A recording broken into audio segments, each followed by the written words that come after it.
Hello, everybody, and welcome to this month's edition of the Watch Club. We're the monthly filmmaker interview series of the Newburyport Documentary Film Festival.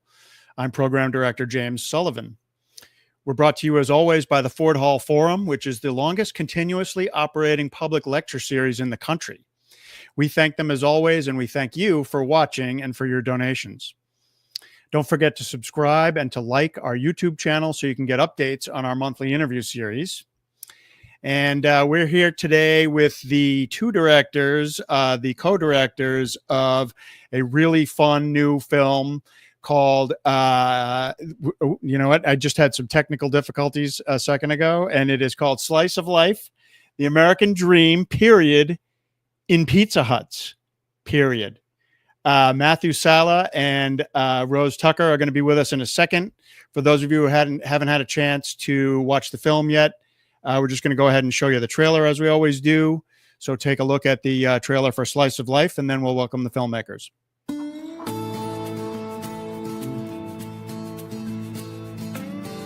It's the stained glass windows that draw people and touch people, and I think really takes it out of the realm of a Pizza Hut. It's the power of transformation.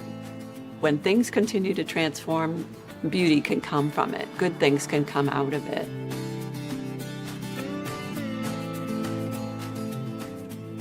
We bought the Pizza Hut and now we've made it the biggest adult candy store ever. When you're driving down the road, you see a big green roof and you're in Colorado, well, pretty much 2 and 2 means cannabis. And so now we have our own salad bar with our own type of lettuce. So yeah, it's pretty nice.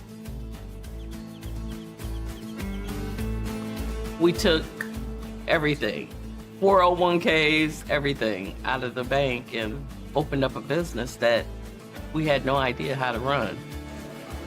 This is a big transformation to get it to what it is now. But those damn windows, Pizza Hut windows. I'd wanted to start a business on my own. As my dad early on had told me, be an entrepreneur. You have your own destiny. If you succeed, you know you've done it by yourself. Folks around my age remember going to Pizza Huts as a kid, remember doing the Book It program, remember the big red plastic cups. There's a lot of different people with a lot of different backgrounds, and yet the memories all seem very similar. It almost seems like these could be my memories. They may not be the most glamorous buildings, like they're not the Guggenheim or anything like that, but they definitely fill something in our life that we like when we see again. We feel a warm feeling when we see them again. This place is a beast, you know. We're doing 250, 300 people in an old Pizza Hut.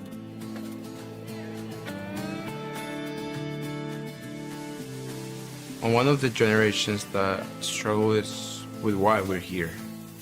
We didn't choose to come here, but we're here now. What do we do with that opportunity? This is a bar in the South, and this place breaks that mold in every single way. To be able to make something fresh and something new out of something that was nostalgic to people is pretty cool. I think it's cool when architecture gets saved, even if it is a Pizza Hut.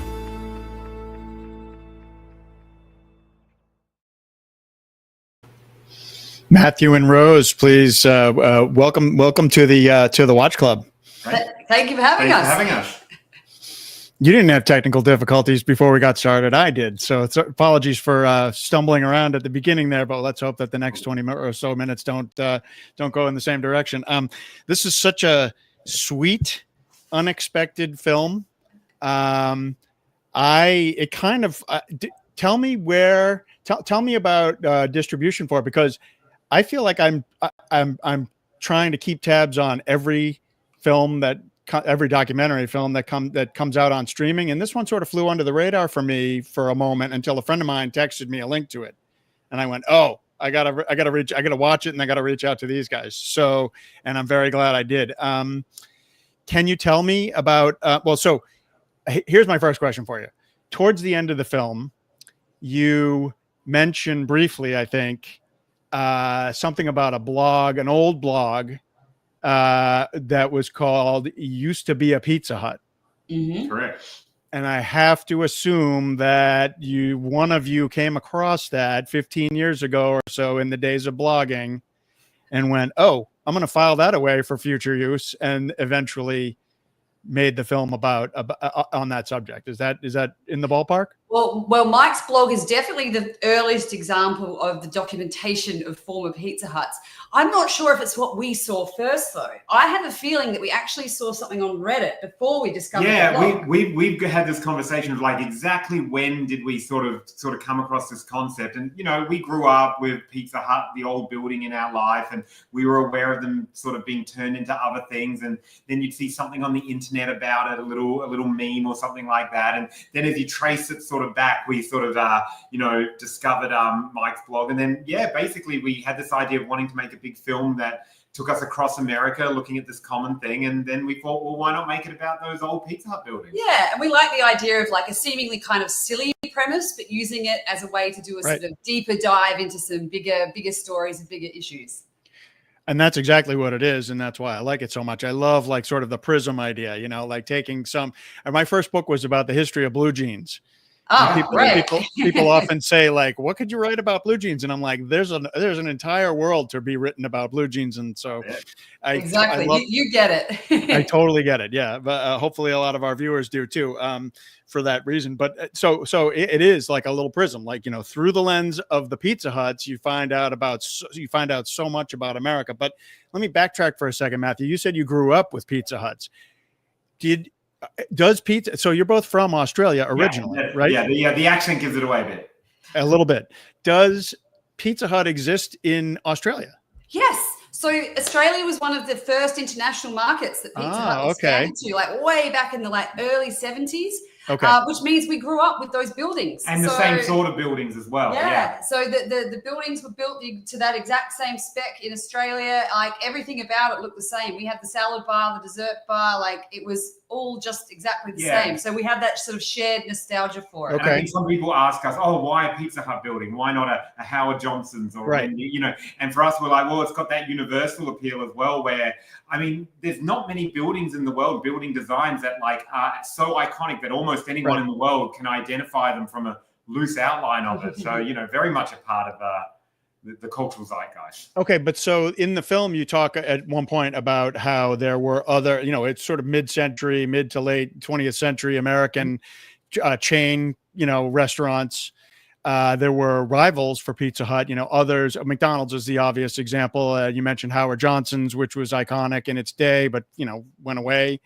A&W root beer, right? How many of those chains came to Australia, or was Pizza Hut one of the rare ones that made its way over to Australia? So we had McDonald's, obviously.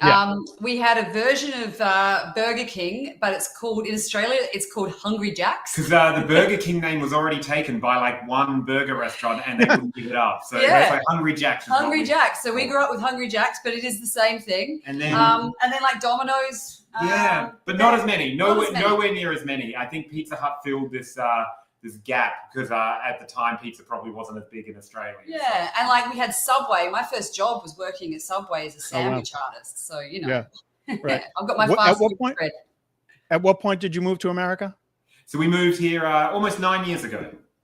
Okay. And what brought you? We had just finished our first feature documentary, which was about barbecue culture all around the world. And it was as good a time as any to sort of uproot our life and like, you know, have a crack at America, as they say. And that film, we got into South by Southwest in Austin. Yeah. And that was sort of the start of our big American adventure. Mm-hmm. Do you want to tell me a little bit about the making of your second film, which is We Don't Deserve Dogs, which... another sweet film, and with a title that couldn't be more apt. I mean, that's absolutely true. There's two of them in my house right now. We're a dog family. We do not deserve dogs. So, you want to tell me a little bit about the making of that one? Sure. Yeah, well, basically, yeah. So you're probably detecting a bit of a theme, which is these sort of tapestry films. So all three of these films are not focused on one person's story, but a group of, you know, I think our idea is that, you know, by showing groups of different people, we see the cultural differences between people, but also the similarities that unite us. And like you said, the sort of singular ideas of that prism through which to look at things. And so we had done this film about barbecue culture around the world, sort of like how people cook meat over fire as a way to bring communities together. And so for our second film, we wanted to keep that idea going. And so we looked at this, something you sort of think of, especially in Western society, of like, a man and his dog, humans and dogs, and yet it's very different in different parts of the world. So that was a chance for us to look at it through that lens as well. In the film, you open with the Church of Our Savior, right? Which in and of itself is surprising that they, a karaoke bar, maybe, a cannabis shop, sure. But, to have a church in a former Pizza Hut, interesting. Was it as immediately as sort of an aha moment that, of course, we're going to lead with the church because that's the strangest one of all? Yeah, pretty much. I mean, they were so high on our hit list when we first started doing the research. I think they were at the top of the list from day one. Yeah. And we weren't even sure if we were going to make this film. And we basically spoke to each other and said, look, we'll talk to the people at the church. And if they say yes, then we're going to make the film. Yeah, they were sort of like our original sounding board, because we'd sort of come up, we're sort of completely independent. So when we come up with the films are made with just the two of us. So when we come up with the idea, we basically start pretty quickly. So we'd had this idea, should we make the crazy Pizza Hut movie? And like Rose said, like, the question was, would people want to film with us? Would there be interesting stories behind those buildings? And so, like, the first sounding board, we were like, well, if the church says yes, then we're on to something. And so the very first group of people we called with the church, and we had a Zoom call with Tony and Susan and the gang down there. And they loved the idea. They wanted to make it. They were like, well, come on down. So, like, the fact that they were so warm and receptive, and I think saw the humor in it, but also saw that we were not making fun of them, but we were trying to explore. We've done our research, and I was fascinated to learn about, like, the background of MCC churches as a whole. So I think we came to that discussion armed with knowledge and sort of explained to them, we want to talk about the history of your particular church, and we want you to explain the things that are important to you.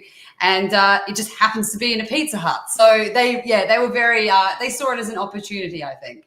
And then that church in particular, not only is it, unusual that they're in a former Pizza Hut, but then it turns out that the church itself, and I think you sort of slowly unspooled this idea, right? That the church itself is super welcoming to communities that are not always welcome in, the Christian churches, right?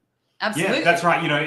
The organization started as an LGBTQ organization, but effectively welcoming to all. And just another one of the surprising things that sort of comes out of the stories. And, that's something that I felt like was reinforced constantly throughout this film is, we're effectively dropping a pin on a map and saying, let's go here and see what this community that's built around this old Pizza Hut building is. And, I think it's a testament to the American spirit is that everywhere we went, we were pleasantly surprised with these really fascinating and interesting characters. I'm just going to take a quick moment to say that viewers, if you are watching live and have a question for Matthew and Rose, please do enter it into the chat, and producer Steve will feed it to me, and we will pose the question to the filmmakers. And there's your crawl. It's a great point that you made to the man and woman who run our church, Church of Our Savior.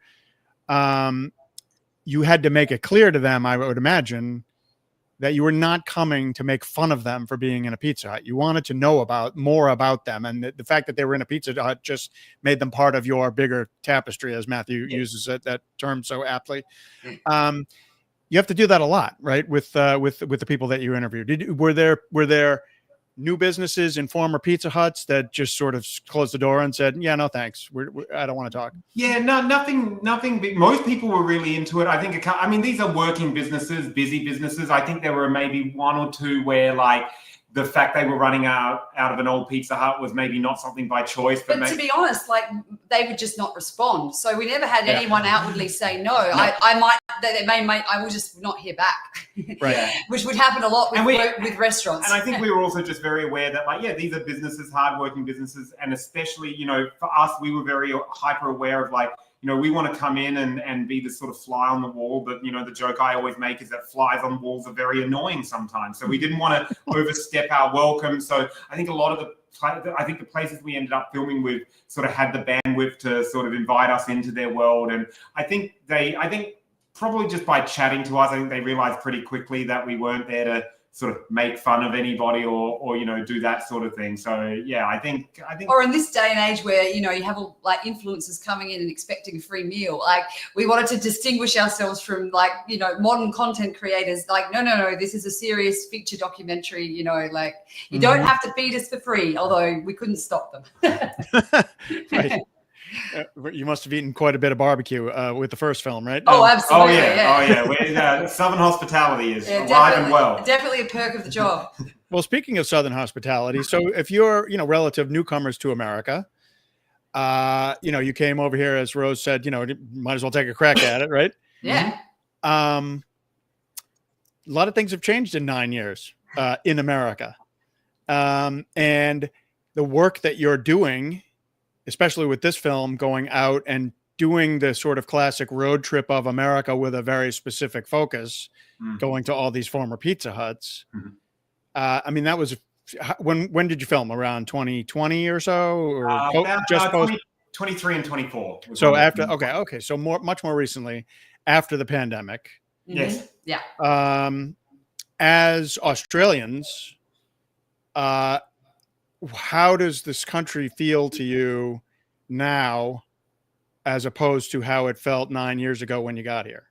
Yeah, sure. Well, it's interesting because for me, like, I felt that eight or so years that we'd been here when we started filming, I felt was like a really ripe time for us to sort of observe this country, because we had lived here for a while. So we'd spoken to a lot of people. We had a little bit of a finger on the pulse as to what a lot of people were talking about, a lot of ideas, but I still felt like we were sort of had those outsider eyes. We were still very new to the country. And I always think about films like, like Paris, Texas by Wim Wenders is a real central inspiration for me, because that was a film where, basically a German filmmaker came over to America and saw in the landscape, something that would be really fascinating to him that might be everyday to other people. So I think that was kind of like the guiding principle that I took on with this film. And so therefore it becomes more just about observation. We have only been here for 8 years, so we've seen incremental little changes and things, but we're also so new to this country that we just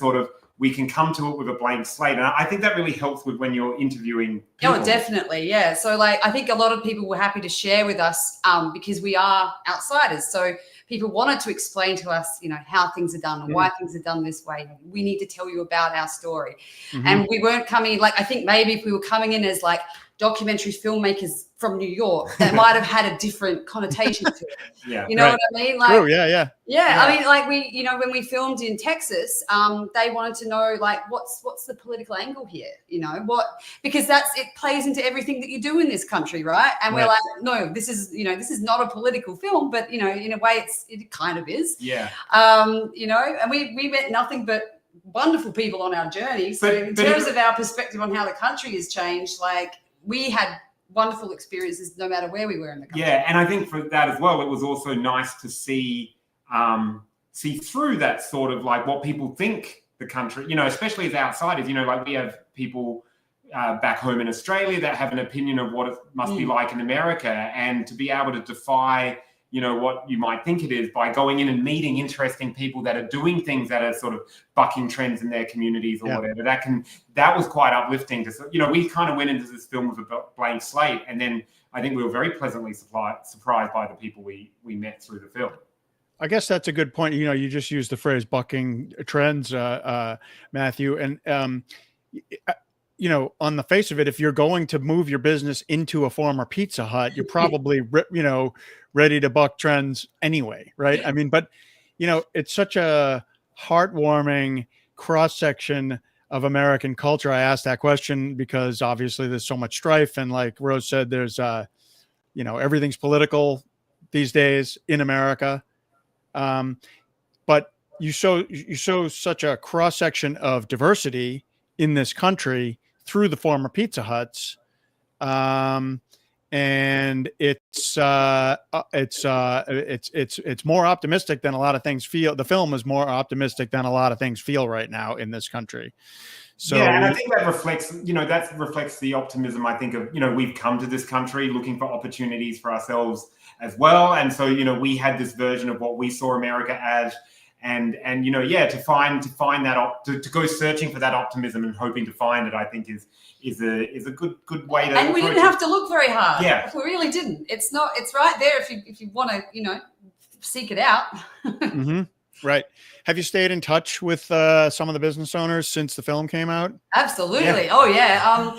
Big Ed and his family came to our US premiere at the Chicago International Film Festival. That was a lot of fun. That was a very cool red carpet that night. Yeah. They shut the restaurant for the night. They never shut the restaurant. This was a big deal. And I think a sign of of the community that Ed has built around there is that all of the customers were really happy that the restaurant was closed. Oh yeah, because they knew where they were happy going. that right? they were getting to be profiled. Well, they came to the screening. And a lot of them came to the screening and Wow. all of that. And we just got back about a month ago from Lynchburg, Virginia, where we actually did a screening in Taco Jesus, which is the Mexican restaurant. Yeah, so we did our first screening in a former Pizza Hut, and that was awesome. Yeah, that was good fun. So the sun going down through the windows as the it was a real local screening. You could barely hear it when Taco Jesus came onto the screen. There was a lot of loud cheering for about 20 straight minutes. But it was a lot of fun. Yeah. I was going to ask you if you had screened the film in any of these former Pizza Huts, and then I'll ask you this: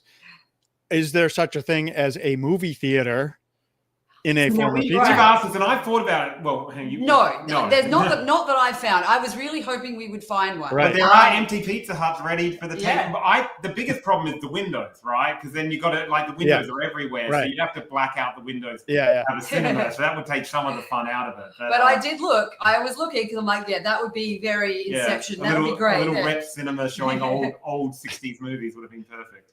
So have you two become like the clearinghouse for former Pizza Huts that are looking for new tenants now? Like, are people contacting you and saying, "Yeah, I'm a franchise owner. I'm closing. I need some other business to move in here." We haven't had a lot of people that are closing. We have had a lot of people reach out that for which owning a Pizza Hut was an important part of their history, or their story. Well, the nicest one was we actually did the world premiere for this in Sydney. And we weren't expecting it, but someone in the audience had brought their dad along, who opened the first Pizza Hut in Australia. Yeah. Oh wow! So so there's a lot of, and we got to do a screening. Like, as you know, in the film, we interviewed Dan Carney, the original founder of Pizza Hut. 91 years young. Yeah. And we actually got to screen that back in Wichita. Yeah. And in Wichita, everyone's part of that community. That I sort of joke that in Wichita, you either made your fortune off Pizza Hut or you didn't make your fortune off Pizza Hut. Spent all your money in a Pizza Hut. You said no when everyone else said yes. You said no in the 60s, and now you're kicking yourself. So it's a big part of everyone's life. And so that was actually one of the nicest things, was to take the film back there. Dan came and saw it at the Tallgrass Film Festival down there, and to show it back there. We got Dan's tick of approval, which is a huge relief for us. That was great. Yeah. Again, towards the end of the film, somebody says something like, and I forget who it is, says something like, the American dream it means ownership of your own business. Right? Yeah, who is Jesus from Taco Jesus. That's Jesus, right? And he's the immigrant, obviously, right? Yeah. Yeah. I don't know how to pose the question about that, but how do you feel? I mean, like, sure, lots of people feel like they want to own their own business in America so that they can feel independent. They don't have to answer to a boss and are not working for a corporation or whatever. But having filmed all these folks with these small businesses, how do you both feel about that statement, that the American dream is all about ownership, owning your own business, owning your own property? I think the American dream, it's like that phrase, and as we put that phrase into the title of the film, and then have learned ever since then that phrase means so many different things to so many different Americans. Right. I think that means that's what the American dream means to a certain group of Americans that have that entrepreneurial spirit. Right. I think I think we have that spirit. We came to America, starting a business. Filmmaking is a business, and so we run a business with just us, and So, you know, that's one part of it. And I think that's why these stories resonated so strongly with us. Like my dad quit his government job to start his own business, you know, late in life. So that reminded me of Big Ed's story. And my mum always ran her own business. Yeah, exactly. Yeah. So I think it's like Dan says during this, like there's a certain sort of breed of crazy of people that want to do it for themselves and go into it for themselves.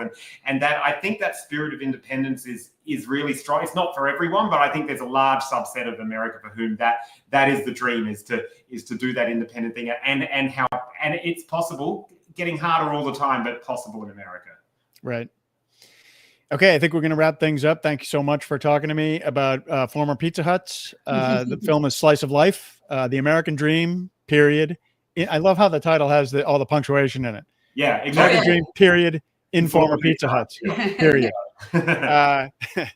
Thanks so much for making this film again. It was a nice slice of optimism at a time when we could use it. So I personally appreciate that, and we're going to make sure that as many folks as possible get to know that the film is available to stream now.